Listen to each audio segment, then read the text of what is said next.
Bienvenidos de nuevo a nuestro curso de cadenas de valor. En esta sesión 7 vamos a hablar de comercio, como recordarán. En la sesión anterior hablamos del modelo de negocios. Ahora vamos a dar el paso siguiente, que sería hablar de vínculos comerciales. Esta sesión tiene 4 partes. En la primera vamos a hablar de los vínculos comerciales en sí, de los tipos de relaciones que hay. Vamos a hablar también de los contratos que regularmente tienen que cerrar los vínculos comerciales, porque son las formas en las que se establecen formalmente las negociaciones. Vamos a hablar también de la cooperación, de la importancia de la cooperación entre MIPYMES, o sea, micro, pequeñas y medianas empresas. Esto específicamente porque estamos hablando de un método que la cooperación propicia. Y aquí estamos hablando de las MIPYMES como los más vulnerables y los más cercanos a los más pobres. Y vamos a hablar también de la industria, o sea, cómo se coopera entre empresas. Aquí les llamo la atención hacia buscar más información y profundizar en ciertos temas, sobre todo en los aspectos legales de cada país. Cada país ha definido desde qué es una MIPYME en particular, cómo es, hasta cuáles son los vínculos y las formas en las que se hace el comercio. Hay un marco internacional desarrollado por la Organización Internacional del Comercio, pero cada país también tiene sus reglas, entonces hay que profundizar en eso. Hablando de los vínculos comerciales, y tomando el caso ilustrativo que tenemos de Fedecoagro, ahora hablando de comercio, habría que hacer una aclaración de cuáles son los tipos de vínculos en una cadena. Y quizás esta aclaración la debimos haber hecho antes, pero este es el momento en el que la metodología aconseja que se haga énfasis. Hay 2 tipos de vínculos en la cadena, los que le llaman verticales y los que le llaman horizontales. Nosotros ya definimos los verticales como los aliados en la cadena, o sea, los distintos eslabones de producción. Y los socios como los proveedores. Regularmente a la asociación con los aliados se le llama la relación vertical, porque vamos subiendo de escalón de producción. Y a los socios se les llama horizontal, porque en cada escalón hay cooperación e insumos y servicios que ellos prestan. En nuestro mapa, la cosa está al revés, porque la relación entre los aliados se muestra horizontal, mientras que con los socios se muestra vertical, sobre todo hacia abajo. Pero hay que recordarse que cuando hablamos de relaciones verticales nos referimos a aliados, o sea, los encadenados, y cuando hablamos de socios nos referimos a los proveedores, nuestros socios proveedores. Hablando específicamente de contratos, hay distintos tipos de instrumentos para poder realizar esas negociaciones comerciales. El más simple de todos es lo que se llama al contado, o sea, una transacción de mercado. Eso es cuando una empresa simplemente le vende a otra un producto porque esa la encuentra y le parece el precio. Regularmente eso se cierra con o una nota de envío o una facturación. Si hay problemas en la negociación, se recurre a esos 2 instrumentos para cuestiones legales, pero no hay una contratación en sí. Ese es el más simple. Hay otro tipo de contratos que se llama mercados a futuro, y eso es cuando una empresa le compra a otra su producción, por ejemplo, de 1 o de varios años. Esto tiene algunas ventajas para los compradores porque se garantizan que le suplan lo que necesita, y para el vendedor también, aunque regularmente el vendedor lo que tiene es da un descuento al comprador para garantizar la compra. Y eso lo que implica para el vendedor es que le organiza mejor su flujo de ingresos porque ya tiene hecha la venta. Eso es una cosa muy usada por ejemplo, en café y en otros productos agrícolas. Hay otro tipo de contratos que se llaman pedidos y compras regulares, que es cuando un comprador decide que una empresa tiene la suficiente calidad o características del producto para comprarle regularmente. Eso va más allá de la compra futuro porque establece una relación periódica de compra. El siguiente es un contrato de preferencia. Y esto ya implica una relación más directa entre empresas, porque la empresa decide que uno de sus proveedores le va a dar preferencias, ya sea por la calidad de su producto o porque le gusta cómo lo entrega o simplemente le gusta a su cliente final. Y este contrato ya implica una relación de al menos mediano plazo. Y el otro es una subcontratación de finca, le llaman. Y eso se llama así porque proviene del sector agrícola. Aquí lo que se hace es que la empresa compradora, por decirlo así, renta toda la capacidad productiva de otra empresa. Incluso a veces administran la producción. Este es un contrato ya de muy largo plazo y de una intensidad de interrelación mucho más grande. Y aquí lo que hay que tomar en cuenta es que entre más bajo estemos en esa tabla que están viendo, más coordinación hay entre las empresas. En el primero, obviamente, es una compra esporádica, donde se compran productos o se venden al que mejor pague el precio o considere el costo. Sin embargo, en las de más abajo ya hay una relación intrínseca. Entre más abajo estemos, más coordinación hay entre empresas. Respecto a la relación de MIPYMES, esto es muy importante para algunas empresas grandes y para la cooperación, porque implica relacionarse con los micro, pequeños y medianos negocios. Eso es lo que significa MIPYMES. Y esto para la cooperación, por ejemplo, significa irse con los más vulnerables, los que tienen los negocios más pequeños, que son los que en el mercado fluctúan mayormente, pero también son los que más empleo dan en todos los países, incluso en los desarrollados. Entonces las relaciones entre MIPYMES son importantes por eso.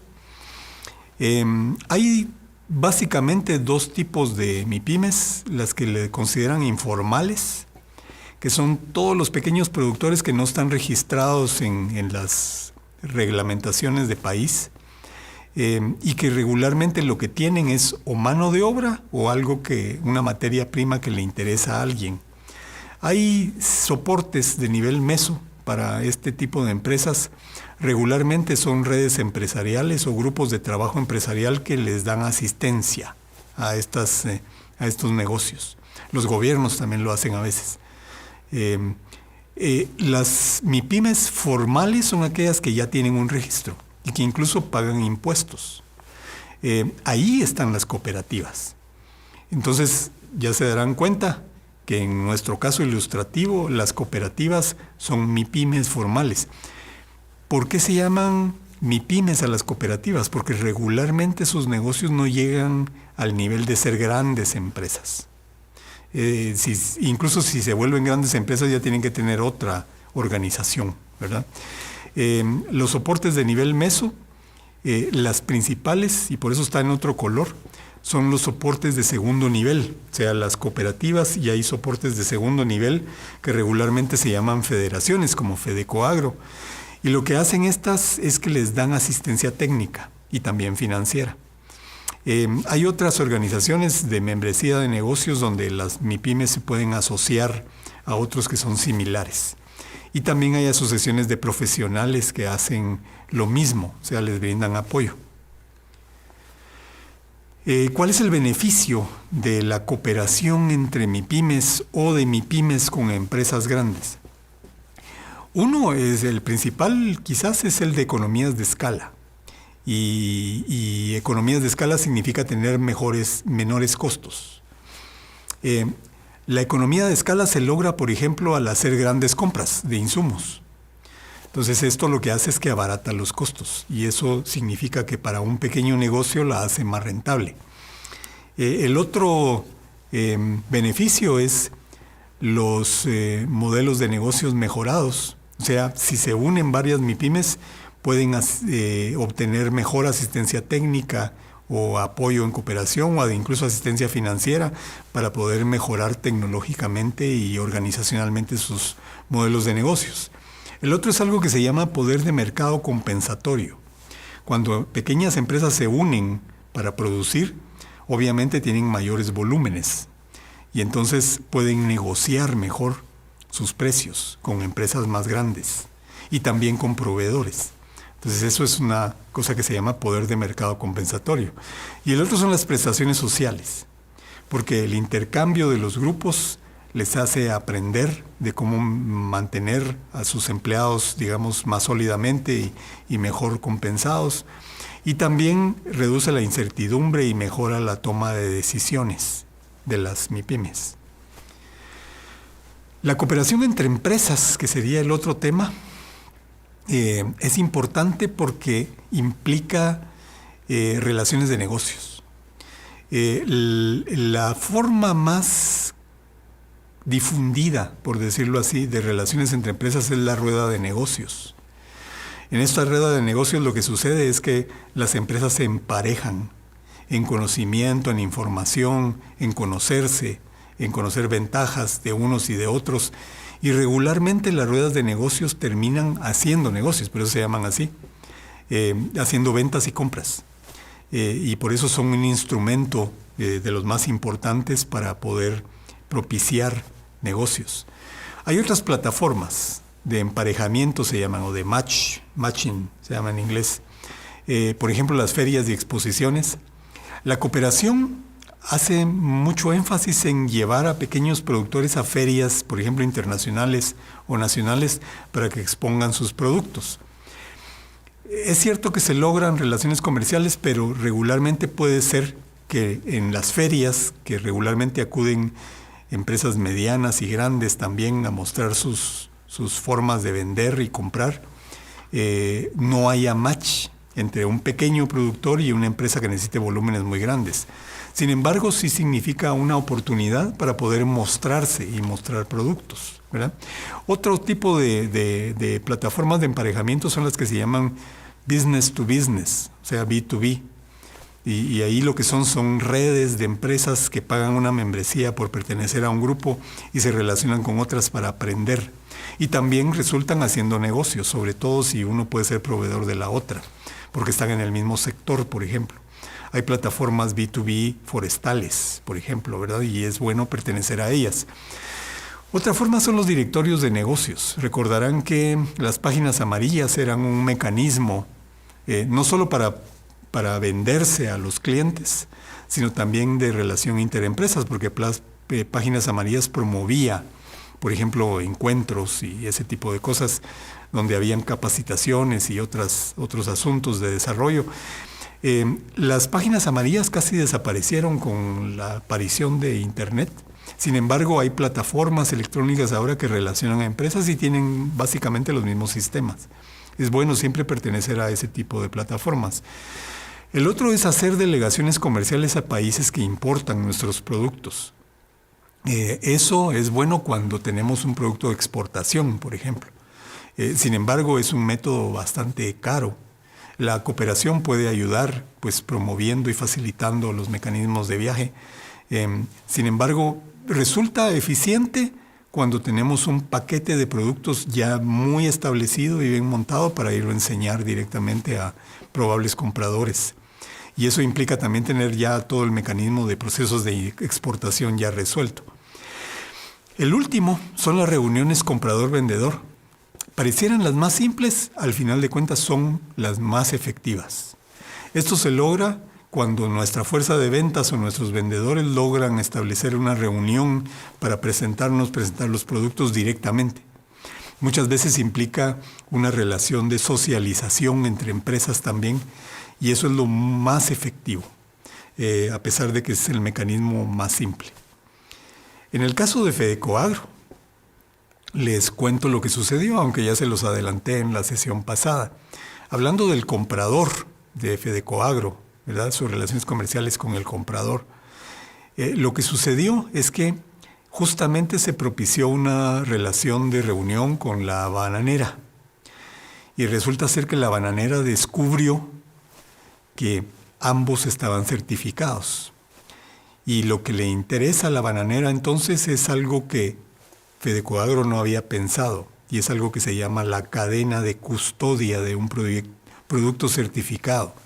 O sea, si hay bosque certificado, lo que le interesa a la bananera más que la tarima en sí, es que puedan venderse ellos mismos como que tienen una cadena de proveeduría certificada, o sea, en todos los pasos. Ahorita está solo certificado el bosque y está certificada la bananera, pero se puede lograr certificar los distintos pasos y tener una cadena de custodia, se llama. En ese caso, a la bananera le interesa mucho porque es parte de su mercadeo. Entonces hubo buen clic y aparentemente se desarrolla una relación comercial muy intrínseca y la bananera puede ser esa empresa ancla que se andaba buscando. Con eso terminamos el módulo 7. Como ven, vimos los vínculos comerciales, cómo se hacen esos vínculos comerciales formales con los contratos y los distintos tipos de relación entre pequeñas, medianas empresas y grandes empresas que pueden ser compradores interesantes. Muchas gracias y nos vemos en la próxima.